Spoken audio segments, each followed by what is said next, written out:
वो बालक शिव जी की स्तुति गा रहा है। भगवान शिव जी बोले, हे पुत्र, हमें नहीं पता था कि तुम पार्वती से उत्पन्न हुई हो। पार्वती जी ने तुम्हारा निर्माण किया। पर हे पुत्र, एक बात कहनी पड़ेगी, मेरे बल जत भी गण छोड़ 60 करोड़ गण। हे बेटा, तूने इन सबको पराजित किया।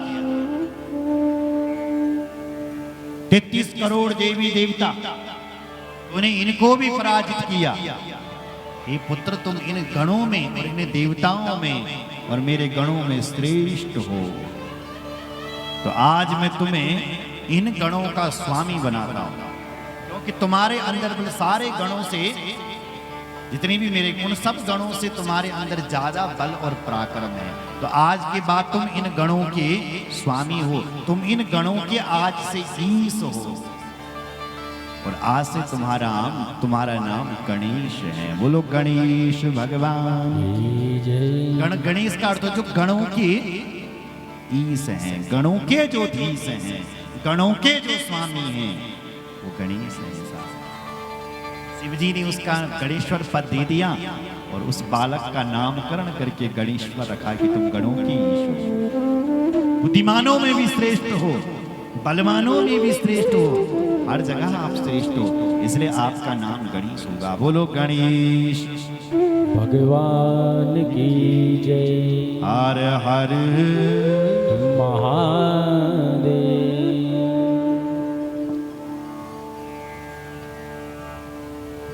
यावद पुनः समायाति वर्षांति च चतुर्थिका, तावद व्रतम च कर्तव्यम तब चैव ममाज्ञया। भाद्र का महीना था महाराज, भाद्रपद मास, कृष्ण पक्ष था और चतुर्थी तिथि थी। उस दिन वो बालक पुनर्जीवित हुआ। आज भी हम भादों के महीने में गणेश चतुर्थी मनाते हैं। एक भारतवर्ष एक ऐसा देश है जिस भारतवर्ष में हर महीने त्योहार है, हर दिन यहाँ त्योहार है। आज मंगल का त्योहार तो कल बुध का त्योहार, परसों सोमवार का तो नरसों कोई मंगल का। आज रक्षाबंधन है तो आने वाली समय के बाद जन्माष्टमी, जन्माष्टमी की तैयारी चलेगी। अब जन्माष्टमी का त्योहार पूरा हुआ, गणेश चतुर्थी आ जाएगी, उसके बाद नवरात्रि और आ जाएगी। यहाँ तो उत्सव ही उत्सव है। स्वर्ग में ये उत्सव नहीं होते हैं मेरी माँ। क्या करोगे स्वर्ग में जाकर? स्वर्ग में ये कथा नहीं होती है जहाँ रोज उत्सव होते हैं। इसलिए देवता विबल ये धरती पर जन्म जनकते हैं तरस रछो। सुन रहे हो? भारतीय धन्य है, भारतीय परंपरा धन्य है, भारत के लोग धन्य हैं जिनको भारत की भूमि पर जन्म मिला है। धन्य है। ये आनंद स्वर्ग में नहीं है, वो ना ही कैलाश में है, ना ही वैकुंठ में है। ये आनंद केवल यहाँ है। तो भादों के महीने में गणेश चतुर्थी मनाने 10 दिनों का उत्सव बनता है गणेश जी का। बाहर दक्षिण भारत की ओर बहुत ज्यादा है। बोलो गणेश भगवान की जय। हर हर महादेव। गणेश जी को ना साहब दुर्वा बहुत प्रिय है। दुर्वा, अगर किसी के पुत्र पौत्र आज नहीं हो रहे हैं तो आप गणेश जी पर बल दुर्वा चढ़ाना शुरू कर दो। दुर्वा कांडात कांडात परुर्हन्ति परुखः परुखस्परि। दुर्वा कैसा होता है? दूर्वेण सहस्त्रेण सतेन। दुर्वा कैसा होता है? क्या दुर्वा का पेड़ होता है? नहीं। तो कैसा होता है दुर्वा, बताओ ना। एक जगह पर लगाओ तो फैलता चले जाएगा, नहीं दुर्बा घास। एक जगह पर दुर्बा लगा लिया तो वो फैलता फैलता चले जाएगा। तो दुर्बा का पेड़ नहीं, एक जगह पर लगाओ तो वो फैलता, कांडात अलग अलग होता है, वो फैलता। परुरहंती परुकहा परुकस्परि पूर्वेण सहस्त्रेण, कई सहस्त्र योजन दूर तक दुर्बा फैलता चले जाएगा। अगर तुमने एक जगह पर दुर्बा, वो फैलता ही चले जाएगा। दुर्बा चढ़ाते हुए भगवान से यह प्रार्थना चिन्ह बल करी, हे भगवान जी, जैसे ये दुर्बा हमेशा फैलते रहता है, ऐसा हमारा वंश भी फैलता रहे। जैसे मेरे दादा आए होंगे, परदादा आए होंगे, पितामह आए होंगे, हमारे पितामहों के भी पितामह आए होंगे, फिर हमारे पिता आए होंगे, फिर हम आगे, फिर हमारे बाद भी हमारा वंश चलता रहे। जैसे ये दुर्बा फैलता रहता है, ऐसे हम भी फैलते रहे, हमारा वंश फैलता रहे। सुन रहे हो माताओं सज्जनों?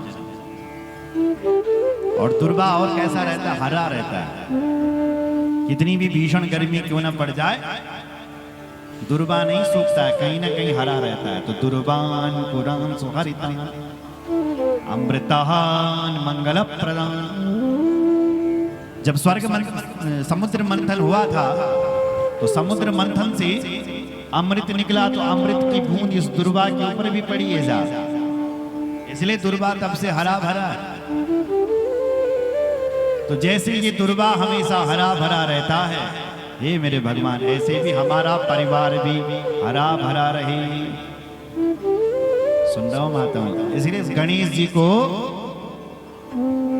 तुलसी न चढ़ाने, गणेश जी को दुर्बा चढ़ाना चाहिए। और गणेश जी को लड्डू बहुत प्रिय है, मोदक प्रिय है गणेश जी। गणेश जी के एक हाथ पर शास्त्र है। गणेश जी एक हाथ पर रस्सा है, एक हाथ पर अभय मुद्रा है। गणेश जी की सूंड बड़ी लंबी है। बोलो गणेश भगवान की जय। और हर महादेव हर हर महादेव महादेव।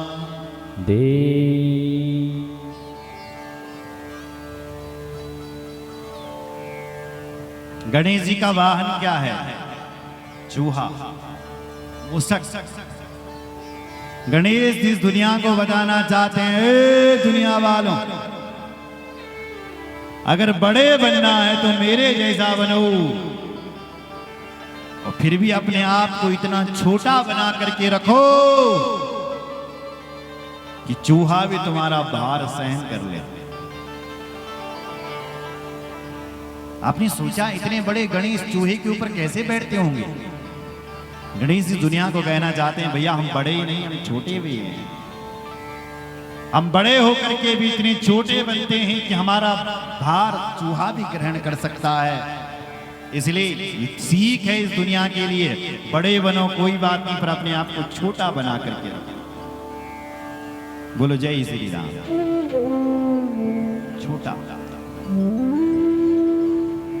होता क्या है, जब नेता बड़े बन जाते हैं तो छोटे बनने के लिए कोई तैयार नहीं होता, तो यही गलत कर लेते हैं। अगर तुम बड़े बने हो तो छोटा बनना सीखो। बोलो जय श्री राम। बड़ा कौन बनता है? जिसकी सूंड लंबी होती है वो बड़ा होता है। अच्छा, सूंड का अर्थ क्या है? गणेश जी की ये सूंड बड़ी क्यों है? ये प्रतिष्ठा की सूंड है माताओं से। प्रतिष्ठा की सूंड लंबी करो, अच्छी बात है। अच्छा, प्रतिष्ठा कब बढ़ेगी? जब तुम दुनिया में अच्छे अच्छे काम करोगे, जब तुम किसी को नीच भाव से नहीं देखोगे, अपने से छोटा नहीं देखोगे।